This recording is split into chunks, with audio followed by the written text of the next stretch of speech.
하나님 아버지, 오늘도 주님 앞에 모였사오니 말씀하여 주옵시고 우리의 귀가 열리고 눈이 열리고 마음의 눈이 열리고 또 우리의 믿음의 눈이 열려서 주님을 볼 수 있게 하여 주시고 하나님의 음성을 듣게 하여 주시옵소서. 우리의 발이, 우리의 손이, 우리의 마음이 움직여져서 행함으로 옮겨지게 하시고 또 하나님 앞에 열매 맺는 삶이 되도록 우리 모두를 축복해 주시옵소서. 이 시간도 성령님 의지하며 예수 그리스도의 이름으로 기도하옵나이다. 아멘. 하나님 말씀 요한복음 6장 1절에서 15절인데요. 10절에서 15절까지만 보겠습니다. 요한복음 6장 10절에서 15절입니다. 오병이어의 그 기적, 그 사건에 대한 말씀입니다. 요한복음 6장 10절에서 15절입니다. 교독하겠습니다. 예수께서 이르시되 이 사람들로 앉게 하라 하시니 그곳에 잔디가 많은지라 사람들이 앉으니 수가 5,000명쯤 되더라. 예수께서 떡을 가져 축사하신 후에 앉아있는 자들에게 나눠주시고 물고기도 그렇게 그들의 원대로 주시니라. 그들이 배부른 후에 예수께서 제자들에게 이르시되 남은 조각을 거두고 버리는 것이 없게 하라 하시므로 이에 거두니 보리떡 5개로 먹고 남은 조각이 12바구니에 찼더라. 그 사람들이 예수께서 행하신 이 표적을 보고 말하되 이는 참으로 세상에 오실 그 선지자라 하더라. 그러므로 예수께서 그들이 와서 자기를 억지로 붙들어 임금으로 삼으려는 줄 아시고 다시 혼자 산으로 떠나 가시니라. 아멘. 적은 것으로 많은 것을 얻게 하신다. 그런 제목입니다. 누가 적은 것으로 많은 것을 얻게 하셔요? 하나님이십니다. 주님이십니다. 세상의 방법은 적은 것으로 적은 것을 얻는 것이고 많이 심어야 많은 것을 얻습니다. 그래서 돈 많은 사람이 돈 번다 그러잖아요. 가난한 사람은 그냥 대대로 가난하고 그것이 세상의 법칙이라고 한다면 하나님의 법칙은 그렇지 않다는 것이죠. 예수님께서 디베리아 건너편에 가셨는데 들판에 많은 사람들이 찾아왔습니다. 주님의 말씀을 듣기 원해서 찾아온 것이죠. 근데 보니까 그곳에서 며칠을 있어야 되는데 먹을 게 없는 겁니다. 그래서 예수님께서 그들에게 먹을 것을 줘야 되겠다는 생각을 하시고 제자들에게 너희 중에 먹을 것이 있으면 어떻게 갖다 줘라. 그러니까 제자들은 그거 저 사람들 다 먹이려면 남자가 한 5,000명이고 아이들, 여자들 뭐 다 합치면 한 2만 명, 몇몇 명이 되는데 저들 다 먹이려면 200데나리온은 있어야 됩니다.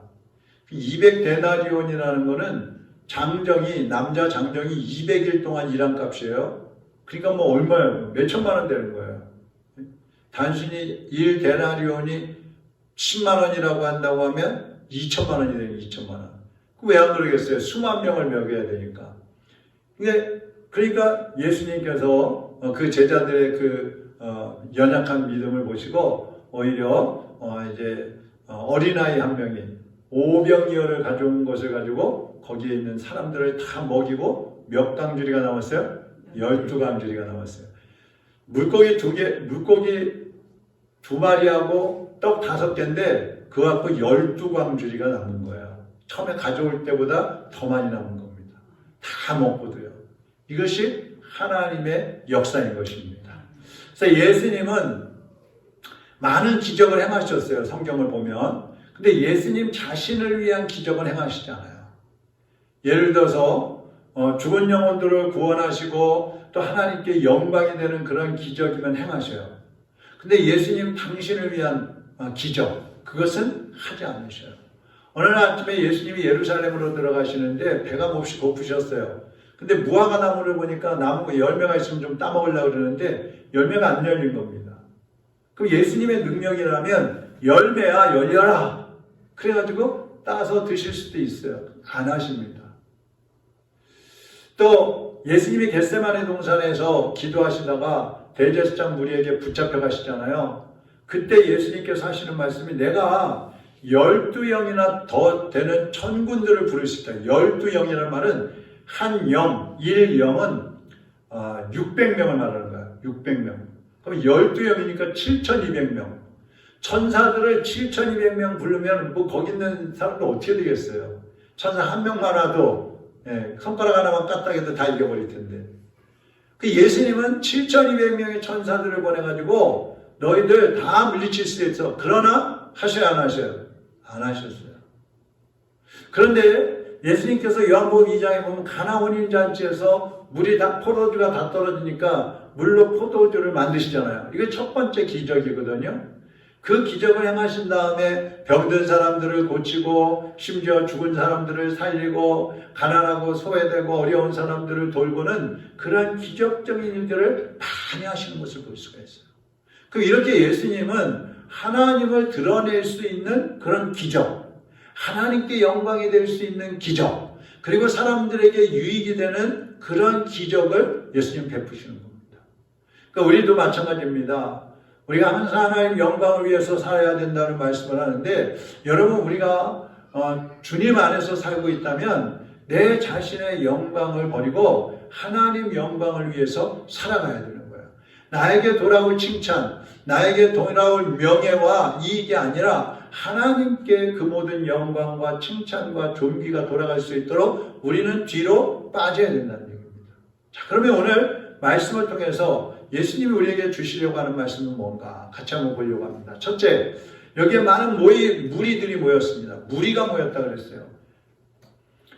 예수님이 디베레아 건너편으로 가셨을 때에 많은 사람들이 막 모여드는 거예요. 왜 모였겠어요? 그동안 예수님이 하신 표적과 기적과 능력을 많이 사람들도 들었을 거 아니에요? 그러니까 자기들도 그걸 체험하고 싶어서 막 모인 거예요. 근데 예수님이 딱 보니까 그 사람들은 목자가 없는 양떼와 같다 그랬어요. 목자가 없는 양떼면 어떻게 되겠어요? 지켜줄 사람이 없는 거예요. 보호해줄 사람이 없는 거예요.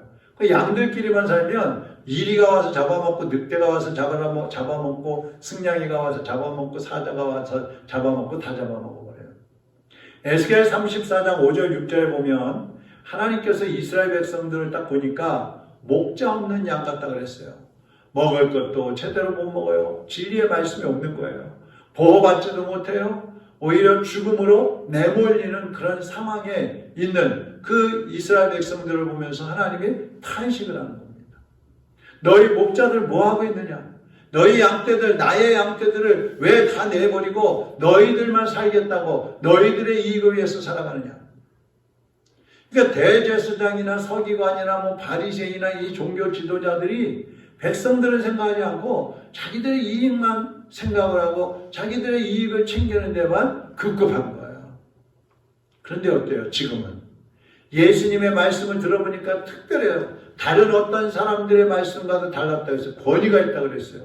또 예수님은 한 영혼을 소중히 여기시고 한 영혼을 사랑하시는 분이기 때문에 사람들이 막 그 주님을 알아보고 모여드는 겁니다. 여러분 오늘날도 저도 목사지만 많은 목회자들이 양떼들을 돌보지 않기 때문에 자기의 어떤 인간적인 그 욕심을 위해서 살아가는 사람들이 많기 때문에 영적으로 죽어가고 세상에서 방황하는 양떼들이 너무나 많은 겁니다. 참 안타까운 모습이죠.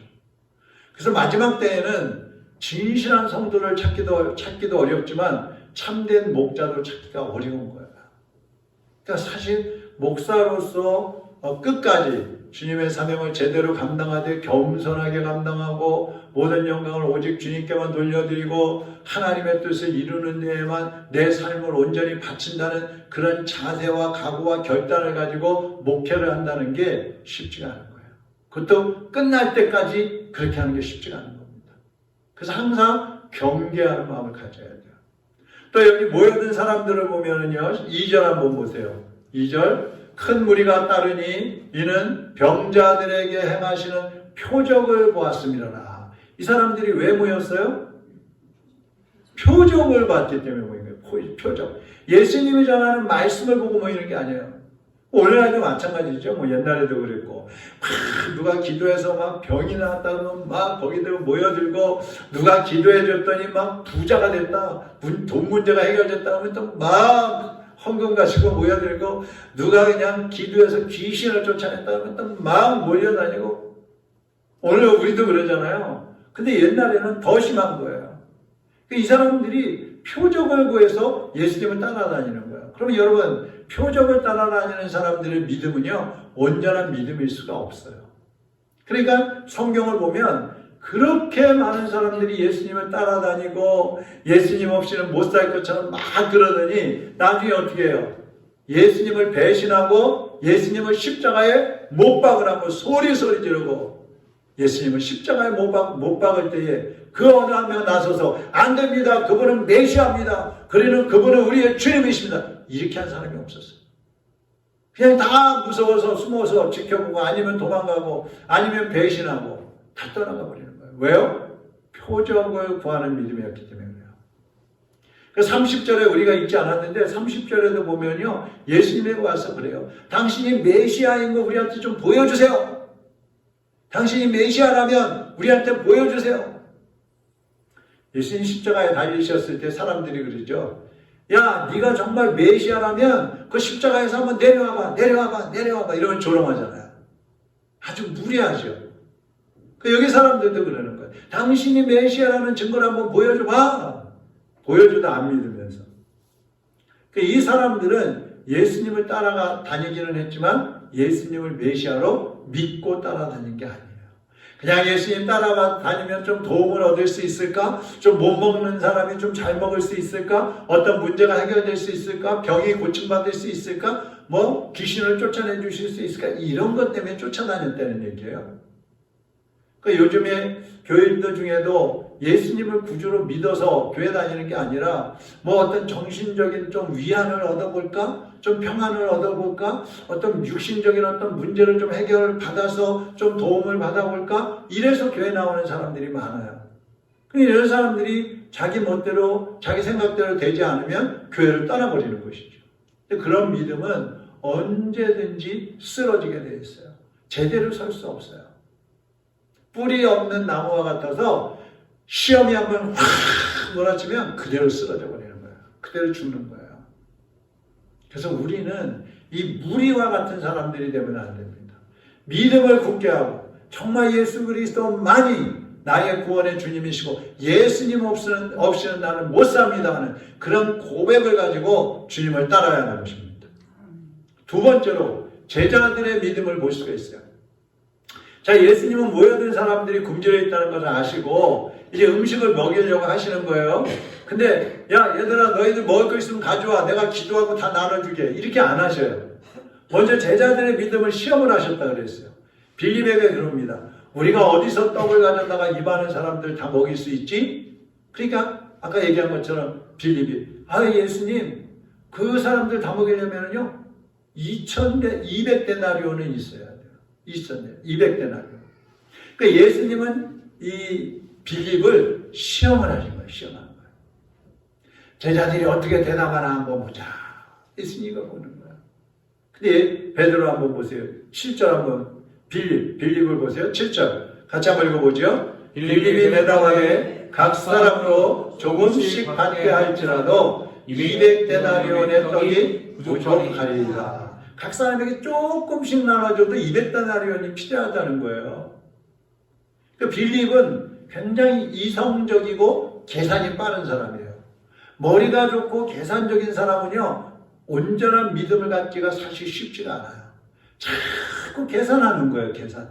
믿으면 뭐가 좋은 점이 뭐가 있을까? 정말 그분이 메시아가 맞을까? 정말 믿으면 구원을 받는 건가? 천국은 있을까? 과학적으로 증명이 됐나? 막 이러면서, 그러니까 자기 머리로 해결하려고 하다가 보니까 인간적인 방법을 자꾸 생각하게 되는 것입니다. 근데 예수님이 원하시는 대답은 뭐였겠어요? 빌립아, 이 많은 사람들을 먹이려면 어떻게 해야 될까? 그랬을 때 예수님은 무슨 대답을 듣고 싶으셨겠어요? 네? 주님이 아시잖아요. 주님이 하세요. 주님이 하시면 됩니다. 이런 응답을 듣기를 원하시는 거예요. 우리가 신앙생활 하면서도 인간적인 어떤 방법이나 머리로 계산하면 그 문제들을 해결하기가 어려워요. 주님이 일하지 않고 기다리신단 말이죠. 주님께 맡기고 기다리는 믿음을 보여야 주님께서 일을 하시는 것입니다.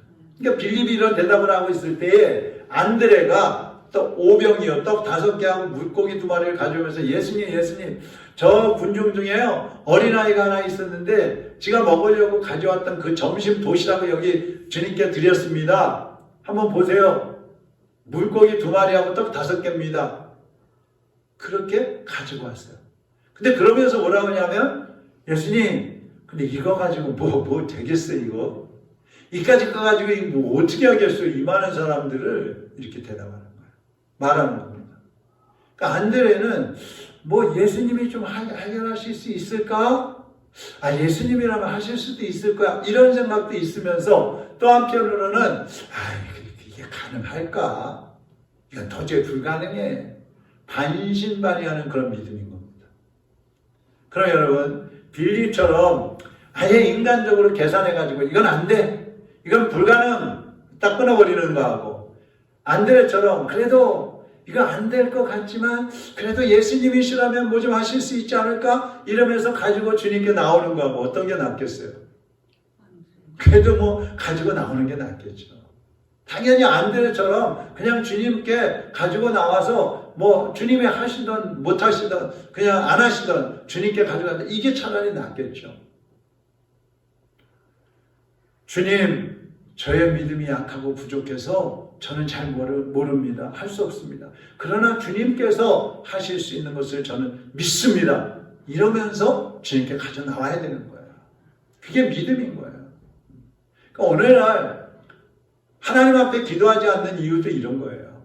뭐 기도해서 뭐가 되겠어? 내가 여태까지 얼마나 노력했는데, 내가 얼마나 애쓰고 힘썼는데, 주님께 뭐 기도해서 되겠어? 그러니까 기도 안 하는 거죠. 예수님은 작은 믿음이라도 주님께 나오는 그런 사람에게 응답하시는 것입니다. 어떤 사람이 자기 아들이 귀신 들려가지고 말도 잘 못하고 때로는 막 불에 던지고 막 아이를 죽이려고 한다고 하면서 제자들에게 데리고 나왔어요. 그때 제자들이 고치지 못하고 전전긍긍하고 있을 때 예수님께서 왜 그래? 무슨 일이냐? 그때 그 아버지가 예수님께 나와서, 예수님, 제 아들이요 귀신 들려가 지금 다 죽어가는데 예수님 좀 고쳐주세요. 근데 좀 뭐 하실 수 있으면 좀 고쳐주세요. 이러는 거예요. 그러니까 예수님께서 할 수 있거든요. 무슨 말이냐? 믿으면 다 되는 거야. 그렇게 말씀하셨단 말이에요. 그냥 한번 그 대화를 한번 보세요. 마가복음 9장 23절, 23, 24, 25, 26, 27절까지. 자, 한 절씩 보겠습니다. 예수께서 이르시되 할 수 있거든이 무슨 말이냐? 믿는 자에게는 능히 하지 못할 일이 없느니라 하시니. 그 아이의 아버지가 소리를 질러 이르되 내가 믿나이다. 나의 믿음 없는 것을 도와주소서 하더라. 예수께서 무리가 달려와 모이는 것을 보시고 그 더러운 귀신을 꾸짖어 이르시되 말 못하고 못 듣는 귀신아, 내가 네게 명하노니 그 아이에게서 나오고 다시 들어가지 말라 하시매. 귀신이 소리 지르며 아이로 심히 경련을 일으키게 하고 나가니 그 아이가 죽은 것 같이 되어 많은 사람이 말하기를 죽었다 하나. 같이. 예수께서 그 손을 잡아 일으키시니 이에 일어서니라. 아멘. 이 아버지는 예수님 맞습니다. 저 믿음이 없어요. 예수님 저 믿음 없어요. 용서하세요. 그러니까 예수님 그 말씀 들으시고 그 귀신을 쫓아내버리시는 거예요. 많은 사람들이 모여들었다 그랬어요. 그러니까 사람들은 죽었네. 숨도 안 쉬어. 쓰러졌어. 거품을 물고 쓰러져서 죽었네 이래. 그때 예수님께서 손을 잡아서 이렇게 세우시는 것입니다. 여러분, 믿음은 언제 시작되느냐? 하나님 앞에 나와서 엎드릴 때 믿음이 시작이 되는 거예요. 비록 믿음이 약해도 주님 앞에 나와서 기도할 때에 주님은 응답하시는 것입니다. 일하시는 것입니다. 그러니까 안 돼, 못해, 지금까지 다 해봤는데 뭐 예수님이 뭐 어떻게 하시겠어? 그런 생각하지 말고 되든 안 되든 내가 의지할 분은 주님밖에 없다. 주님만이 일은 하실 수 있는 것이다. 그러면 주님 앞에 나와서 엎드리는 것입니다. 그때 주님이 역사하시는 거예요. 그 믿음을 보시는 거예요. 그래서 우리가 세 번째로 보아야 될 것은 작은 헌신이 많은 열매를 맺는다는 겁니다. 자, 안드레가 가져온 오병이어는요, 어린아이가 한 끼 식사예요. 한 끼 식사. 예? 저 하준이 같은 아이가 한 끼로 먹으려고 도시락 싸가지고 온 거예요. 떡이라는 거는 그냥 손바닥만한 거. 예? 또 이 물고기라는 거는 멸치 한 3마리 정도 이렇게 3마리 정도 모아놓은 거. 그 정도 크기. 그럼 하준이가 그거 모아갖고 기별이나 가겠어요 그거? 엄마 더 줘. 별거 아닌 거예요. 뭐 5개, 2마리 뭐 이러니까 굉장히 많은가 보다. 이게 아닌데 그게 아니고 혼자 먹어야 되는 거예요. 혼자. 그런데 중요한 것은 이 혼자 먹을 수밖에, 아이 혼자 먹어야 딱 맞는 그 물고기와 그 떡을 아이가 가지고 와서 주님께 드렸다는 겁니다. 이게 중요한 거예요. 집에서 멀리 떨어져 있는 그 들판에 혼자 먹으면 한 끼에 불과한 그 음식을 예수님께 가져와서 드렸다는 거예요. 여러분, 우리가 하나님 앞에 얼마큼 드렸나? 헌금 얼마 했어? 100만 원? 그래도 많이 했네. 10만 원? 그래도 얼마큼 했다. 5천 원? 그건 뭐 그냥 맨날 하는 거지 뭐. 1,000원? 그거밖에 안 했어? 그 사람의 상황은 보지 않고 X를 보고 물량을 보는 게 우리 사람이잖아요. 그 안드레도 예수님 이거 또 오병이었는데 이거 갖고 뭐가 되겠어요? 이러잖아요. 그게 그런 거예요. 근데 예수님은 그걸 받으시는 거예요. 그걸 받으시는 거예요. 2절 한번 보세요. 아닙니다. 예수님께서 이 아이가 가져온 그 오병이어를 받으시는데, 자, 왜 그것을 받으셨을까, 예수님은? 그 별거 아닌 거를. 첫째, 자기를 희생하면서 바치는 아이의 헌신된 마음을 받으신 거예요. 물고기하고 떡을 받으신 게 아니에요. 아이의 헌신된 마음을 받으시는 거예요. 여러분, 이게 중요한 겁니다. 가인과 아벨이 하나님 앞에 제사를 지낼 때, 거기 여러분 창세기 4장을 보면 하나님께서 가인과 그의 재물은 받지 않으시고 아벨과 그의 재물은 받으셨다, 이렇게 말씀하셔요. 그 재물을 말씀하시지 않고 사람을 말씀하시는 거예요. 사람. 예수님이 이 아이의 오병이어를 왜 받으셨을까? 두 번째, 가장 귀한 것을 드리는 그 아이의 정성을 받으신 거예요. 아이에게 있어서는 오병이어 가장 그 당시에 귀한 거예요. 들판에서 3일 동안 있어야 되는데 그거 못 먹으면 굶주리잖아요. 가장 귀한 것을 바치는 것을 주님이 받으시는 거예요. 세 번째는 사람이 할 수 없지만 하나님은 하신다는 것을 보여주시려고 그것을 받으신 거예요. 그리고 네 번째는 작은 것이라도 주님의 손에 들려지면 큰 기적의 근거가 된다는 것을 보여주시는 거예요. 아무리 작은 것도 주님의 손에 딱 올려지면 그거는 놀라운 큰 많은 기적을 일으킨다는, 기적을 일으킬 수 있는 근거가 된다, 이 말이에요. 근거. 우리가 옛날에 여러분 시골에 사셨던 분들, 또 시골에 가보신 분들 알죠? 펌프. 저희도 그 파주에 이제 외갓집에 가면은 펌프가 있었어요. 우물이 있고 펌프가 있는데, 우물에서 바가지 한 바가지 물 퍼가지고 펌프에다 붓고 부으면서 팍 하면 팍팍팍팍 그러다가 물이 팍 하고 나옵니다. 그 마중물이라고 그러죠. 근거가 되는 거예요. 근원이 되는 거예요. 그러니까 우리는 큰 것을 좋아하고 많은 것이 있어요. 뭔가를 할 수 있다고 그렇게 생각을 하는데, 주님께서는 능력의 하나님이시기 때문에 작은 것이라도 최선을 다해서 하나님 앞에 드렸을 때, 주님이 정말 그것을 기쁘게 받으셨을 때에 그것을 통해서 큰 열매를 맺게 해주시는 것입니다. 그래서 이 수만 명을 먹이는 거예요.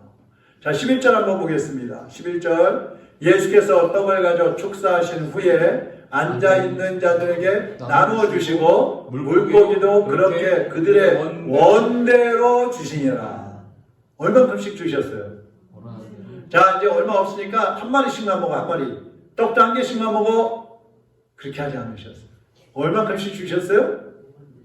원하는 대로 주셨다고, 원하는 대로. 네? 저 더 주세요. 그래, 더 몇 개, 2개 다 먹었어. 아직 배가 덜 찼어요. 더 주세요. 몇 개, 5개, 5개 주는 거예요. 예수님은 그 수만 명이나 되는 그 사람들에게 떡과 물고기를 그냥 나누어 주시는데 원하는 만큼 다 주셨다는 거예요. 여러분 우리가 기도해서 하나님 앞에 원하는 만큼 받을 수 있다면 얼마나 좋겠어요. 하나님 전세자금도 없는데요. 하나님 3억 원만 주세요. 그래 알았어. 다 주시고. 하나님 이사 다니고 싶지 않은데 아파트 한 채만 살 수 있게 10억 원만 주세요. 알았어. 얼마나 좋겠어요. 근데 주님은 기적을 베푸실 때 누구를 위해서 베푸셨다고 했어요? 어떤 기적은 안 하신다고요? 예수님 자신을 위한 기적을 하지 않으시는 거예요. 무슨 말이에요? 하나님께 영광이 되고 많은 사람들에게 영적인 유익이 있을 때 주님은 기적을 베푸시는 거예요. 그때 무한정으로 역사하시는 것입니다. 우리가 믿음을 보이고 주님을 기쁘시게 할 만한 그런 헌신과 헌물을 드릴 때 주님께서는 넉넉하게 풍성하게 채워주시는 것입니다. 여러분 하나님이 복 주신다는 약속의 말씀 한번 보시죠. 누가복음 6장 38절입니다. 같이 한번 읽어보겠습니다. 그리하면 너희에게 줄 것이니 곧 후일되어 누르고 흔들어 넘치도록 하여 너희에게 안겨주리라. 할렐루야. 시편 81편 10절 한번 보세요. 나는 너희를 애굽 땅에서 인도하여 낸 여호와 내 하나님이니 같이 내 입을 크게 열라. 내가 채우리라. 입을 안 벌리면 아무리 맛있는 거 입 앞에 갖다 대도 소용없어요. 제 집사람이 가끔 그래요. 할아버지 이것 좀 먹어요. 그러면 벌써 입속에 들어와 있어. 이게 뭔지 말도 안 하고 그냥 입술 갖다 주고 이것 좀 먹어. 그래서 제가 말 좀 하고 주라고. 입을 벌려야지 주지. 나 안 먹어요. 그래서 아무리 맛있는 거 줘도 못 먹는 거예요. 입을 넓게 벌리면 많이 주시고 조금 벌리면 조금 주시고. 그게 주님의 방법이에요. 사렙 때 가부가 자기 아들하고 먹을 것밖에 없을 때 기름하고 밀가루가 있을 때에 그가 엘리야가 가서 달라 그랬더니 하나 먹고 죽으려고 그랬는데 그거 엘리야 선지자를 줬잖아요. 그랬더니 엘리야가 너 이 가뭄이 끝날 때까지 기름하고 밀가루가 떨어지지 않는다. 그랬을 때 막 콱콱콱 나오는 거예요. 엘리사가 그 자기 제자 중에 한 사람이 빚을 지고 죽었어요. 선지자가. 그러니까 그 부인이 종으로 팔려가게 생겼어. 그때 그 부인한테 그럽니다. 당신 저 주변에 가서 그릇이라는 그릇은 다 빌려오시오. 빌려오는 거야 막. 그릇을 잔뜩 빌려왔어요. 거기다가 엘리사가 기도하고 기름병을 붓는데 기름이 계속 나오는 거야. 조금밖에 없던 그림이 막 계속 나오는 거야. 그릇 하나, 두 개, 세 개, 병마다 다 채웠어. 자, 그릇 더 가져오세요. 이제 없는데요? 기름이 거기서 끝이 나버리는 거예요. 그러니까 넓게 열면 하나님께서 그 여는 만큼 채워주신다는 거예요. 그러니까 여러분 이왕이면 크게 기도하시기 바랍니다. 넓게 기도하시기 바랍니다. 자, 잠언 8장 21절 시작. 이는 나를 사랑하는 자가 재물을 얻어서 그 곳간에 채우게 하려 함이니라. 재물을 얻어서 곳간에 채워주신다 그랬어요. 말라기 3장 10절 시작. 만군의 여호와가 이르노라. 너희의 온전한 실조를 창고에 들여 나의 집에 양식이 있게 하고 그것으로 나를 시험하여 내가 하늘 문을 열고 너희에게 복을 쌓을 곳이 없도록 붙지 아니하나 보라. 아멘. 너희들이 11조에서 내 교회, 내 사역을 풍성하게 하면 내가 하늘의 문을 열고 너희들이 쌓을 곳이 없을 만큼 채워주겠다 그런 말씀이에요. 하나님은 믿고 헌신하는 사람에게 넉넉하게 풍성하게 넘치도록 채워주신다고 약속하셨습니다. 여러분도 주님을 의지하시고 믿음의 헌신을 하시기를 바랍니다. 그러면 주님께서 여러분의 삶 속에 친히 오셔서 역사해 주실 줄로 믿습니다. 자, 우리 끝으로 15절 한번 같이 읽겠습니다. 그러므로 예수께서 그들이 와서 자기를 억지로 붙들어 임금으로 삼으려는 줄 아시고 다시 혼자 산으로 떠나가시니라. 예수님이 오병이어로 수만 명을 먹으니까 백성들이 와가지고 예수님 우리의 왕이 되어주세요. 우리 임금 되어주세요. 예수님 왕으로 모시면 뭐 일 안 해도 다 먹고 살 것 같은 거예요. 오병이어만 있으면 돼요. 그러니까 막 예수님 왕으로 삼으려고 그래요. 그때 예수님께서 그들을 피해서 기도하러 산으로 가셨다고 그랬어요. 여러분 우리도 살다 보면 또 하나님이 도와주시면 우리도 세상 속에서 칭찬받을 수 있고 영광받을 수 있고 막 사람들에게 그냥 인기를 얻을 수 있어요. 그때가 조심해야 될 때예요. 그때가 하나님이 주신 은혜를 가지고 내가 영광을 받게 되면 그 은혜를 다 쏟아버리게 되는 거예요. 그래서 우리가 영광받을 수 있을 때 하나님의 은혜로 우리가 모든 사람들에게 인정받을 수 있을 때 그 모든 영광을 주님께 올리고 우리는 더 기도하면서 자신을 성찰하고 주님 앞에 헌신된 모습으로 나갈 때에 하나님이 여러분의 삶 속에 찾아오셔서 역사하시고 여러분의 길을 예비하시고 채워주시고 인도하실 줄로 믿습니다. 기도하겠습니다. 하나님 아버지, 사랑하는 하나님의 자녀들에게 약속하신 이 말씀을 우리가 믿음으로 받게 하여 주시옵소서. 우리에게 믿음을 더하여 주시옵소서. 귀신 들렸던 그 아이의 아버지처럼 믿음이 없으면 없다고 하나님 앞에 고백하고 하나님의 불쌍히 여기심을 받을 수 있는 겸손한 하나님의 자녀들이 되게 하여 주시옵소서.